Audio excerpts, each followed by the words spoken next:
What's up, everyone? This is Jay here with Fantasy Labs, and I just wanted to walk you guys through a process you can use when you play tournaments, specifically highlighting the new tools that we have to offer here. So I really wanted to do this step by step, kind of make it more visual learning so you can kind of see everything you need to do that makes it as easy as possible for you to do the same thing. So I only have four kind of tabs open right now. I have obviously Fantasy Labs, FanDuel, Draftkings, and then our Fantasy Labs NBA Twitter account over here, which I'm glued to 24/7 pretty much.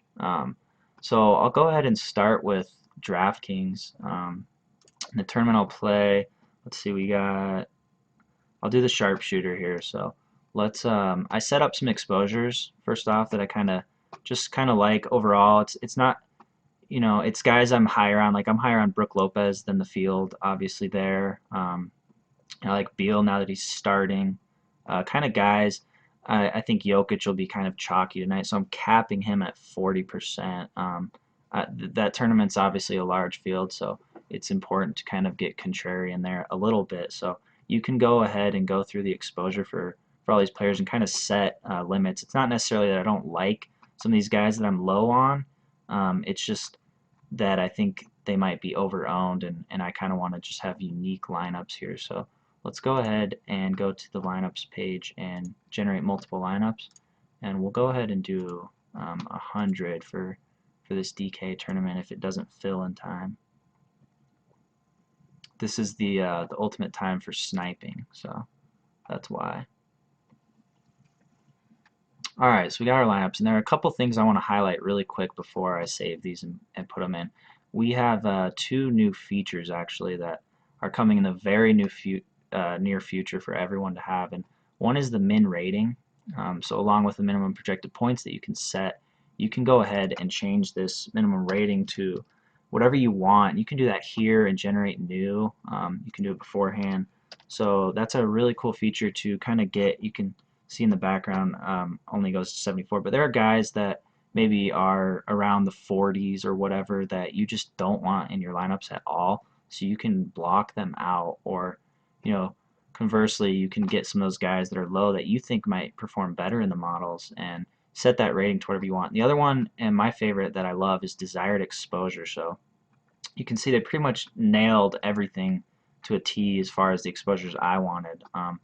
With some of these guys, you can, if you wanted love and less, all you would have to do is just click 20 in here. If you don't want them at 40%, you click save and then regenerate the lineups again. So this is a really awesome feature that will be out to you guys very soon. So let's go ahead and save these 100 lineups real quick.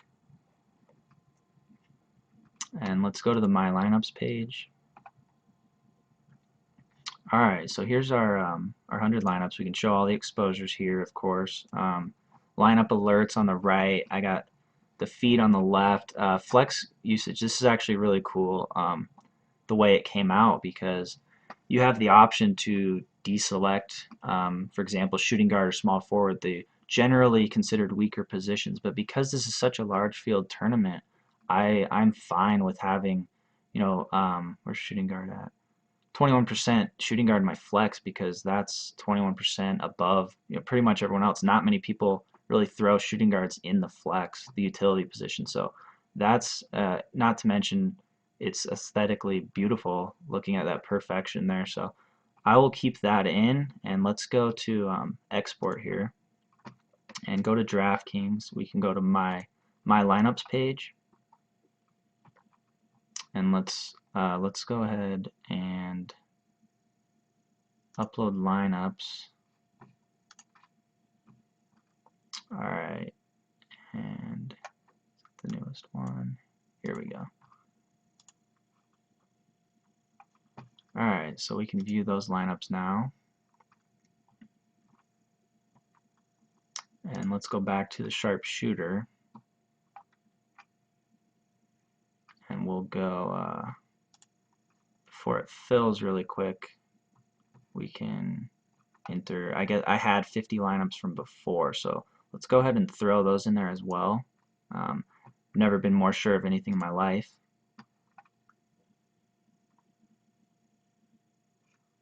Alright, So we got those in. You can check them out in the my contest. They'll show up. It's really cool of DraftKings to put the winnings that I'll have when I run a train on the sharpshooter. So obviously it's really close to lineup lock. So always checking over here on our feed. And in case, I think one of the main players tonight is Powell being questionable. So the global player swap is something you definitely want to utilize when you have a lot of lineups. So for example, if I wanted to get Brook Lopez out of my utility, you could just click him and go to someone. I mean, you could pivot to Marc Gasol, Isaiah Thomas, kind of mix and match here with him or any player really. And that's just based on kind of what news comes out. So as of now, I'm good. So let's go back to the player models page. And let's go to FanDuel. So same thing, I set some exposures. If you watched the pod the other night, I was high on Tony Parker in the pod, so I kind of have a lot riding on him. My reputation's on the line here. So I have him in a bit. You know, Oladipo, Galloway, Beal, kind of just guys I want maybe more exposure to. And this is my model, the Doppel model, and it's really similar to the fan model. I love the fan model. He paid me to say that actually, but I just tweaked a few things. I'm generally a cash game player, so I just put so I could get a little bit more ceiling here, upside, and tweaked it very minor. So I like the way the model came out, so I'm not going crazy with exposures. You know, I like the ratings, all relative. So let's go ahead and generate 100 for FanDuel really quick. And again, you can do the same thing and change the rating or the projected points.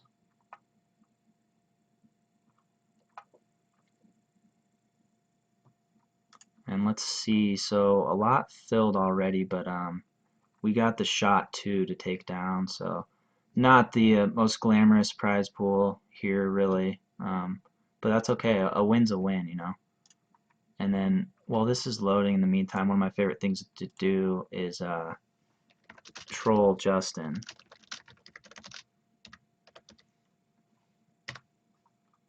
Let's go ahead and send him that. Let's go back to player models, back to the feed. Just a little break there. So, all right, so we got our exposures here. Pretty perfect again.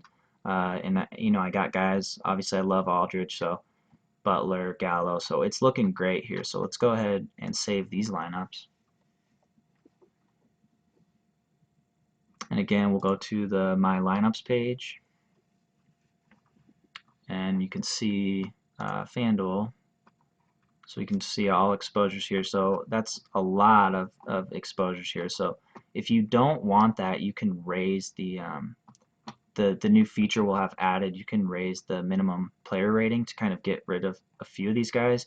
Or you can also mess around and set exposures a little bit more narrowed to kind of build around a core, which I definitely recommend here usually. So given the size of this tournament though, I'm fine with kind of having, you know, a lot of exposure to a lot of players. So let's go ahead and export that, and we'll put this in the shot 2. Take that bad boy down. All right, so you just you go to upload lineups from CSV, choose file, pop up here, and upload. Sure, get that back easy.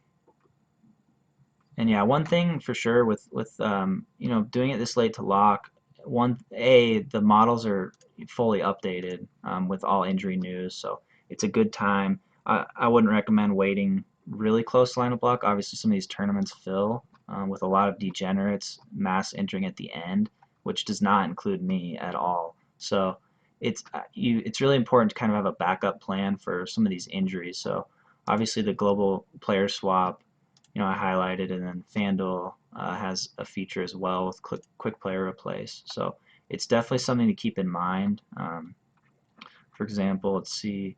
So Pau Gasol I have in 5. So if he's ruled out in the next 10 minutes, it's good to have a plan. So I can pivot here to DeAndre or Marc Gasol really easily, and that just takes a few seconds. So it's something to definitely keep in mind of.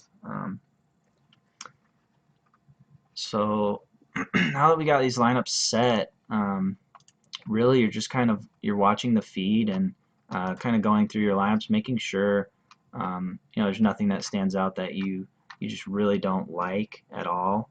Um, so it's kind of just playing the waiting game really at this point. It's very easy to get all these lineups in and have control over via the CSV, getting them in there. So you're kind of at this point, there's 15 minutes left. So let's go ahead and get some free money real quick. Where's he at? Wow, yeah, board's full today.